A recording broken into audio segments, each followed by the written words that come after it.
Welcome to Choice Classic Radio. Like us on Facebook, subscribe to us on YouTube, and help keep this show alive by donating at choiceclassicradio.com.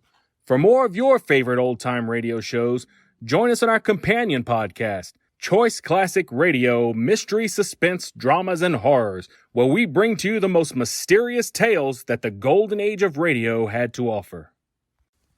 And now, with 326 episodes made, broadcasting from 1939 to 1950, we bring to you The New Adventures of Sherlock Holmes.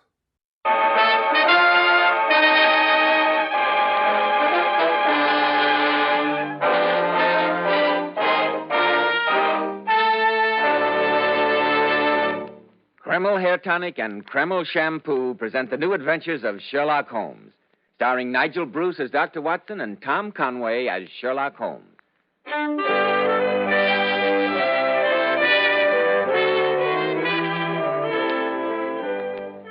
Once more, we're about to visit Dr. Watson, the friend and chronicler of Sherlock Holmes and his amazing adventures. We find him sitting in his well-worn armchair, an eager look on his face and a humorous twinkle in his eye. Can it be that the good doctor looks forward to his weekly appearances before the microphone? Good evening, Mr. Bell. It certainly can. Tonight I have my narrative all picked out. Have you ever noticed that red-headed people always seem to lead very eventful lives? Look at Queen Elizabeth. Yes. And I've heard that Cleopatra was a bricktop, and she certainly had very few dull moments. No, I'm sure she didn't. Well, tonight I've decided to tell you the story of the Red-Headed League. The Red-Headed League. What a curious title. No more curious than the situation it gave rise to in Sherlock Holmes's life. And as soon as your word with our listeners is out, I'll begin. Good. Men, if you want to be a success in life, if you want to look like a success in life, remember that well-groomed hair means a lot to a man's appearance. I've heard so many men complain lately that the hair dressings they try are too greasy, too highly perfumed. I've heard them complain about those sticky goos which plaster their hair down and leave flaky residue on the hair. That's why I urge you to try Kreml Hair Tonic. This highly specialized hair tonic has just enough light oil to keep hair handsomely groomed, every hair in place with a rich, healthy-looking luster. And Kreml gives hair such a natural, well-groomed appearance, yet it never leaves hair looking or feeling greasy or sticky. This is because Kreml contains a special combination of hair grooming ingredients which is found in no other hair tonic. After you apply Kreml, just run your hand over your hair. Notice how delightfully clean your hair feels. So tempting for the ladies to touch. Notice how no greasy film comes off on your hand or hatband. Kreml always gives hair such a handsome, clean-cut look, as if your barber had just combed it, and it keeps it that way all day long. Be sure to try it, men. Kreml, Kreml Hair Tonic. Now, Dr. Watson, how about the Red-Headed League? Well, the adventure began one day during the autumn of the year 1890, I believe it was. It was just after my marriage, and I hadn't seen much of Sherlock Holmes lately. Anyway, I burst in upon my old friend to find him deep in conversation with a stout, florid-faced gentleman with the fiercest red hair it has ever been my privilege to observe. I was about to withdraw when Holmes pulled me abruptly into the room and closed the door behind me. Come in, my dear Watson, come in. You couldn't possibly have come at a better time. But, Holmes, I was afraid you might be busy. So I am, my dear fellow. Allow me. Mr. Wilson, this is my friend and colleague, Dr. Watson. How do you do, sir? How do you do? Sit down, Watson, sit down. Thank you. I know that you share my love of the bizarre, although you've never agreed that for the strangest effects and most extraordinary combinations we must go to life itself. Well, you know, Mr. Japers Wilson here has just started a narrative which promises to be one of the most singular to which I've listened for some time. Oh, really? And now, my dear Mr. Wilson, perhaps you would have the great kindness to recommence your story. Oh, certainly, Mr. Holmes. And as soon as I can find that newspaper clipping. Where did I put it? I'd have sworn it was here in my waistcoat pocket. Watson, while we're waiting for Mr. Wilson to find his missing newspaper advertisement, suppose you tell me what you deduce from his appearance. Oh, well, now, see, well, I would say that he was, middle-aged, if you don't mind my saying so, Mr. Wilcox, Wilson, and he has red hair. Obvious, Watson. Too obvious. I'll come to your assistance. Oh, kind of? He has at some time done manual labor.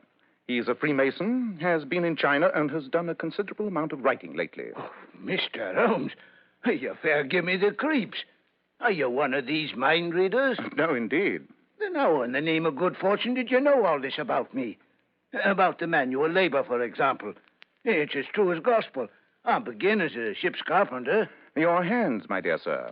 Your right hand is quite a size larger than your left. The muscles are more developed. As for the Freemasonry, you use an arc and compass breastpin, rather against the strict rules of your order. I see that. But the writing, how about that? What else can be indicated by that right cuff, so very shiny, and the left sleeve with the smooth patch near the elbow where you rest it on the desk? Well, how about China? The fish that you have tattooed immediately above your right wrist could only have been done in China.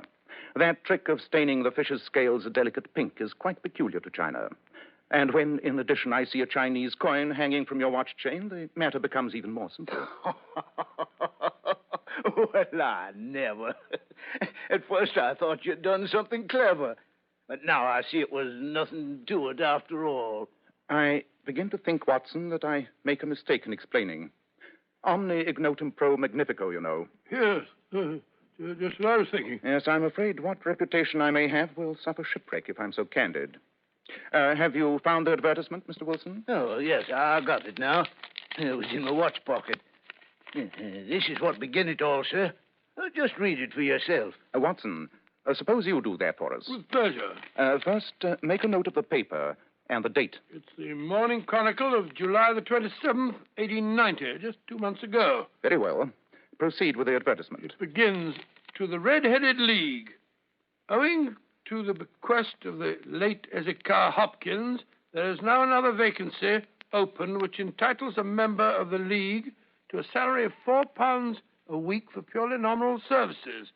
All red-headed men above the age of 21 are eligible." Sounds very odd. Apply in person on Monday at 11 o'clock to Duncan Ross at the offices of the League, 7 Pope Court, Fleet Street. Dear me, Holmes, what on earth does this all mean? I think I promised you that this case was bizarre. Now, Mr. Wilson, if you will continue with your story. Well, it's just about as I was telling you, Mr. Holmes. I have a small pawnbroker shop in Coburg Square. Of late years, business has been bad. I used to be able to keep 2 assistants, but now I only have 1. And I don't have a job to pay him, except he's willing to come for half wages, so as to learn the business. Obliging youth. What's his name? Vincent Spaulding. And I couldn't want a smarter assistant, Mr. Holmes. I know he could easily earn twice what I'm able to give him. Well, as I say, if he's satisfied, who am I to be putting ideas into his head? Your assistant seems to be as remarkable as your advertisement. Oh, he has only one fault, Mr. Holmes. Photography. Photographer? Yes, snapping away with his camera and then diving down into the cellar like a rabbit into its hole to develop his pictures. An amateur photographer, huh? He is still with you, I suppose? Oh, yes, sir. And an observant young fellow he is. He was the one who's brought this advertisement to my notice. It was just this day, 8 weeks, when he rapped on my office door with this very paper in his hand.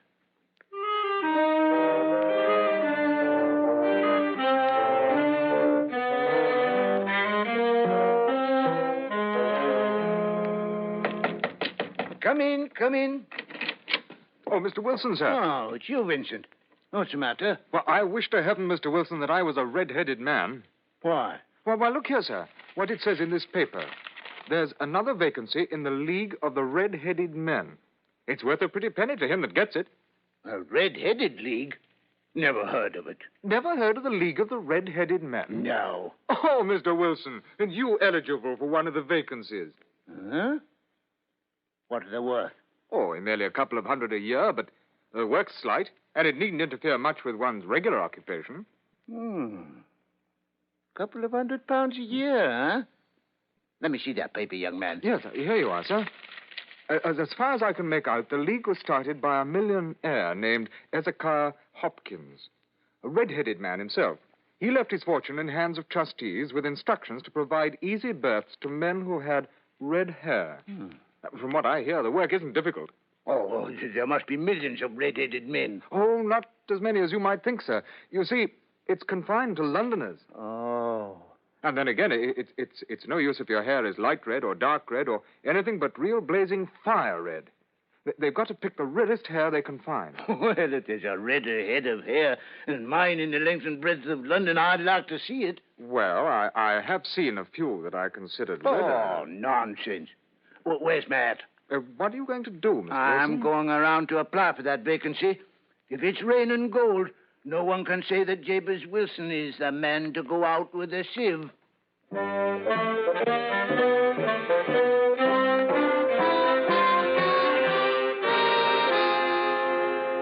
And did you get the job, Mr. Wilson? I did that, Mr. Holmes. There wasn't a head of hair could touch mine for redness, if I do say so myself. And there was thousands competing. And what was the work? Oh, purely nominal, like the paper said. And it paid £4 a week, regular as a clock. All I had to do was sit at a desk in an office at that address there from 10 to 2 and copy out bits from the encyclopedia. Educational as well as remunerative. And how long did this work continue? About 8 weeks. I was pretty well through the A's. Abbots, archery, architecture, and the like. Then, suddenly, it come to an end. I went to my work 10 o'clock as usual. The door was shut and locked, and a card was nailed to the door. What did it say? Red-Headed League dissolved October 9, 1890. Well, I say, Holmes, that's today. Well, it was this very morning it was, sir. Well, I lost no time trying to find the man that hired me. £4 a week is £4. You say you tried to find the man that rented the office? Yes, sir. I inquired from the house agent, and he gave me the man's name and said he'd moved to a new address. You went there, of course. Yes, sir. Well? When I got to that address, it was a manufactory of artificial kneecaps. No one had ever heard of the Red-Headed League. So then you came straight to me. Yes, sir. I thought it best to lose no time. Quite right. By the by, Mr. Wilson, this assistant of yours, Mr. Vincent Spaulding, how long had he been with you when he called your attention to the Red-Headed League? About a month.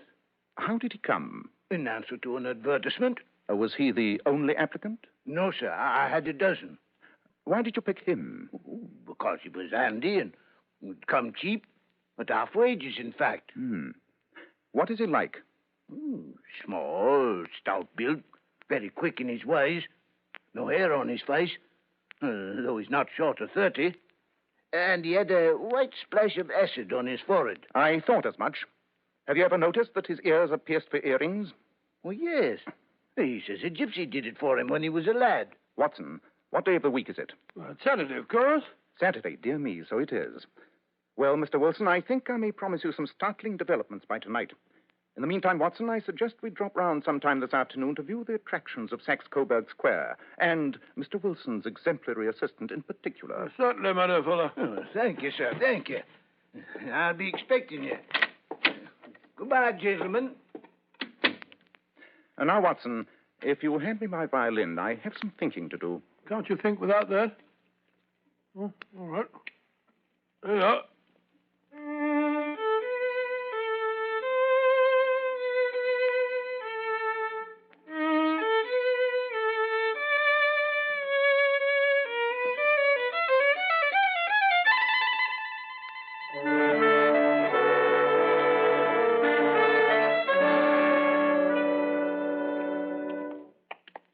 Well, here we are, Holmes. This seems to be Saxe-Coburg Square.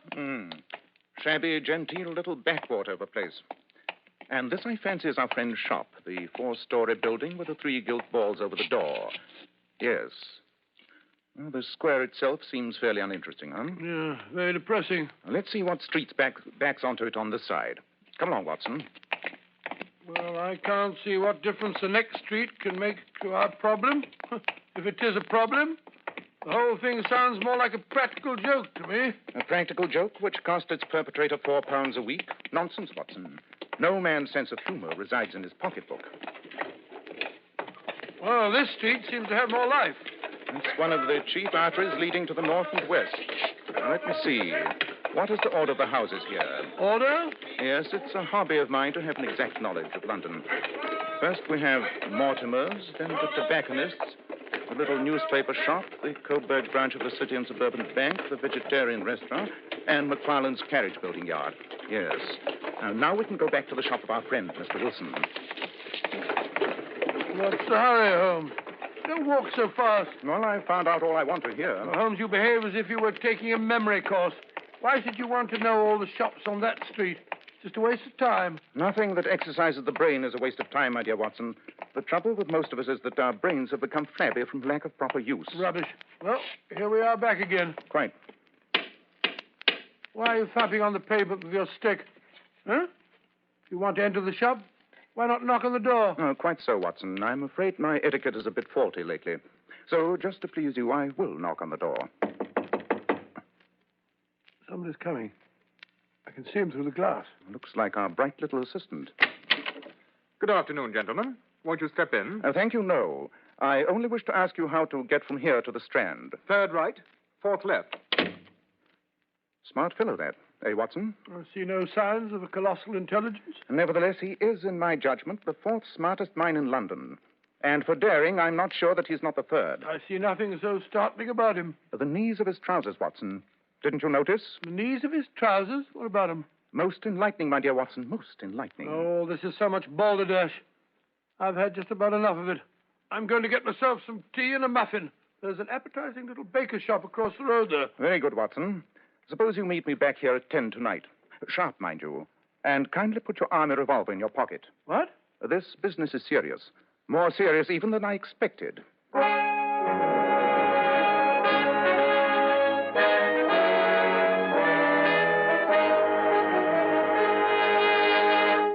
In just a moment, we'll rejoin Sherlock Holmes as he endeavors to solve the strange case of the Red-Headed League. Leading hair specialists in this country constantly advise us to take better care of the hair we've got.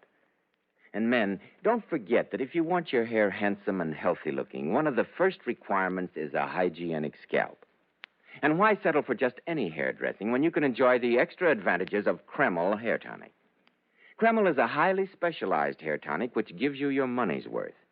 It contains a unique combination of hair grooming ingredients which is found in no other hair preparation.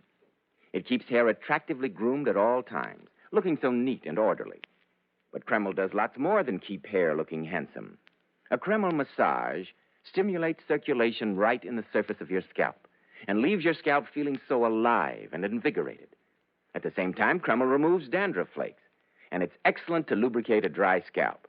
And if your hair is so dry that it breaks off and falls when you comb it, Kreml actually helps condition the hair, in that it makes it feel softer and more pliable. So, men, take better care of the hair you've got. Buy a bottle of Kreml at any drug counter. Ask for an application at your barber shop. Use Kreml daily for better groomed hair for a more hygienic scalp. Kreml, Kreml Hair Tonic. Now, Dr. Watson, you are going to meet Sherlock Holmes that night in Saxe-Coburg Square. Yes, Mr. Bell. Our rendezvous took place right on the dot. I remember the hour was striking. I say, Holmes, it's 10 o'clock now. How long do we have to stand here in this confounded rain? I'm soaked to the skin. Until the other member of our party turns up, Watson. Ah, here comes a cab. I think you'll be in it. Whoa! Yes. Good evening, Mr. Merriweather. Good evening, Holmes. Yeah. I say, Holmes, why have you got to rout me out on a night like this? Saturday night, too. I shall miss my rubber of whist. It's the first Saturday night for 27 years that I've not had my whist. My dear Merriweather, I think you'll find that tonight you're playing for higher stakes than even you are accustomed to. And I can promise the play will be more exciting. Oh, indeed. By the way, this is my friend, Dr. Watson. How do you do? How do you do? But come, we must hurry. This way, gentlemen. Where are we going? Wilson's shop is here on the square. Oh, stop burbling, Watson. wasn't burbling, Watson. Follow me and don't waste time. Your message to me, Holmes, you said something about John Clay, the murderer, thief, smasher, and forger. John Clay? Who's he? My dear Watson, John Clay is one of our most colorful and dangerous criminals. A young man, but at the head of his profession. I'd rather have the bracelets on him than on any criminal in London. I've heard that his grandfather was a royal duke, and he himself has been to Eton and Oxford. He'll crack a crib in Scotland one week and be raising money to build an orphanage in Cornwall the next. We've been after him for years, Holmes, and haven't set eyes on him yet. Well, I trust I may have the pleasure of introducing you tonight. Here we are, down this narrow passageway. You'd better let me go first. Look here, Holmes. I don't like the look of all this. This passage goes underground. Gives me the creeps. I say, just run into something. The wall, I fancy. I forgot to warn you. There's a turn here to the right. Yes, I found that out. Thanks very much. Ah, here's the door. Just a moment till I light my dark lantern. There. Now, Mr. Merriweather, if you will unlock the door for us. Just a moment till I find my key. Here we are. Better let me go first, sir, in case we're too late. Ah, yes, the coast seems clear enough. Come along, both of you. Holmes, as I said, I don't like the look of this place. Your lantern throws such weird shadows. Smells like a vault. It is a vault, my dear Watson. The basement of the City and Suburban Bank, to be exact, of which our friend Mr. Merriweather here is managing director. Well, what are all those wooden crates doing here? They explain why the most daring criminal in London is taking such an interest in this particular place. Yes, Dr. Watson. These crates contain our French gold. French gold? Quite. Well, you see, we had occasion some months ago to borrow 30,000 Napoleons from France. From France? Good gracious, Willie. Most of which has never been unpacked. Rather an inducement for any thief. Oh, really, Holmes, I think you're rather unduly excited. The building is guarded by 10 burly watchmen. Yes, I dare say you're not particularly vulnerable from above. Nor from below, Holmes. Nothing but solid earth below these flagstones. Listen to this. Don't do that. You want to ruin all our plans? But look here, I say it did sound hollow, you know. Not so loud, please. Now then, I think we'd better take up our positions. You, Merriweather, behind those large boxes in the corner. Watson and I will hide behind this crate. I hope you appreciate the honor, my dear fellow. This crate contains no less than 2,000 Napoleons, neatly packed in tinfoil. Good heavens. Ready? We must put the screen over my dark lantern. And sit here in the dark? Certainly. Oh, dear, and I brought along a pack of cards. I thought we might have time for a three-handed rubber. Not tonight, Mr. Merriweather. We are dealing with a dangerous man, and unless we can take him at a disadvantage, he may do us considerable harm. One thing more. When I flash my light, close in swiftly. And if he reaches for a weapon, shoot, and shoot to kill. Dear me, I wish I'd stayed at home. Quite. I'm going to cover the light.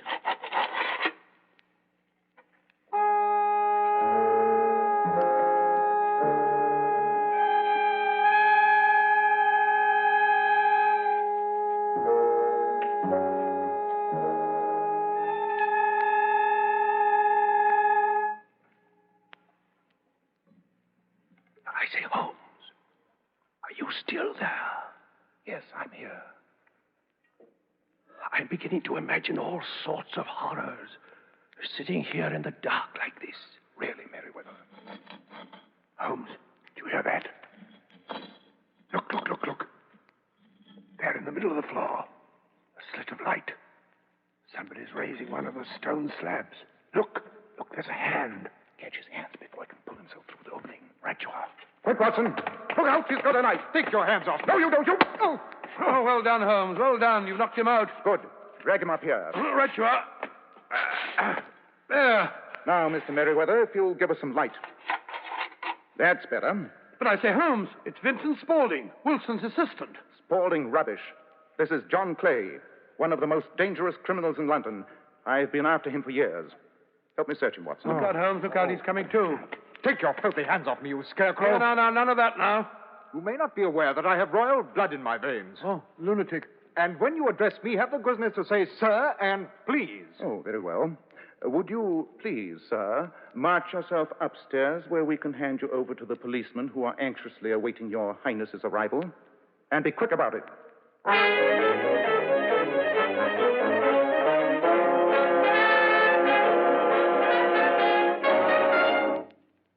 Better have another spot of whiskey, Watson. Oh, thank you.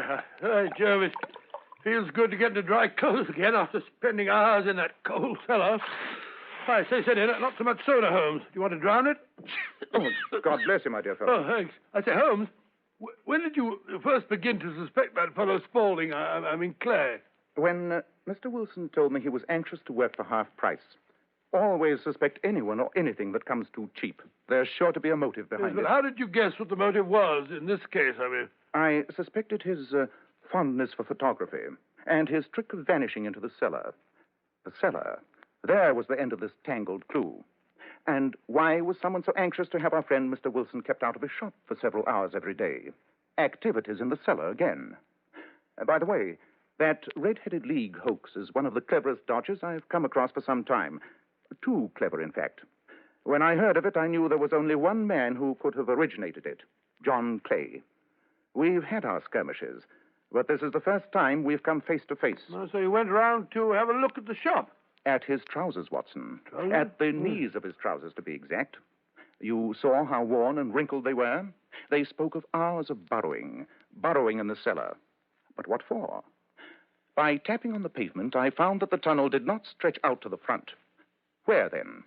We strolled round the corner, you remember, and there stood the City and Suburban Bank, abutting on our friend's pawn shop. Yes, of course. The inference was clear. Yes, I see that, but how did you guess that he'd make his attempt tonight? Perfectly simple, Watson. Perfectly simple. The offices of the Red-Headed League closed this morning.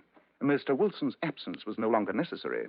The tunnel was completed, but it was essential that Mr. Clay should use it soon or it might be discovered. Tonight being Saturday would be ideal, as it would give him 2 days for escape. QED. Holmes, your reasoning is perfect. A long chain, and yet every link rings true. Well, it saves me from ennui. These little problems help me to escape the commonplaces of existence. Yes, after all, l'homme c'est rien, l'œuvre c'est tout, as Flaubert once wrote to George Sand.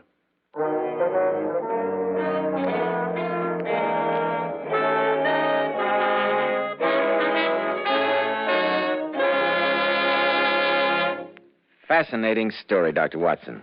What a thrilling time you must have had during the days you lived with Sherlock Holmes. Well, I can't say that I was ever bored. I should think not. Ladies, how often you've heard it said that a woman's hair is her crowning glory. And how true this is. That's why you ladies should take the very best care of your hair, especially in shampooing. I'm glad you brought that point up, Mr. Bell, because many popular shampoos have a tendency to dry the hair. Well, here's one shampoo that will never dry the hair, never under any circumstances. And it's Kreml shampoo. Yes, Kreml shampoo is simply wonderful. It actually glamour bathes each tiny strand of hair so that it fairly radiates natural, dazzling highlights. It leaves the hair simply gleaming with natural, glossy luster. And what's more, your hair stays this way for days. Kreml shampoo is not a soapless shampoo. It's not a cream shampoo. It's not a caustic soap. It's not a drying detergent. It's entirely different. Kreml shampoo whips up a luxurious active foam, even in the hardest water. You can use it as often as you wish over a long period of time, and it'll never dry your hair. In fact, Kreml shampoo has a built-in oil base, which actually helps keep the hair from becoming dry or brittle. Remember, ladies, that divinely beautiful Powers models wash their hair with Kreml shampoo. They claim no other shampoo leaves their hair more shining bright, yet never dries the hair. Why not try it? Kreml, Kreml shampoo. Now, Dr. Watson, what about next week? Well, now let me think. Well, Mr. Bell, one of the favorite fictional problems of your modern mystery writer is the so-called locked room story. Yes, I know him. Somebody gets murdered in a sealed room, locked from the inside, and the detective has an awful time finding out how it was done. Quite correct, Mr. Bell, quite correct. And next week, I'm going to tell you how, just 10 years before the turn of the century, Holmes actually encountered such a problem and solved it. I call the story Murder in the Locked Room.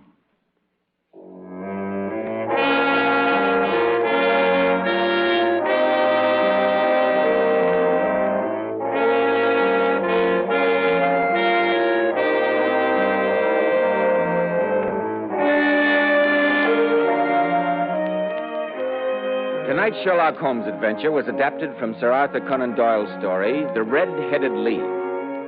Nigel Bruce appeared by permission of Universal International Pictures. Tom Conway through the courtesy of Eagle Lion Pictures. The Sherlock Holmes series is produced by Tom McKnight, with original music composed and conducted by Alex Steinert. This is Joseph Bell, speaking for Kreml Hair Tonic and Kreml Shampoo, inviting you to be with us next week at this same time when Dr. Watson will tell us about Murder in the Locked Room.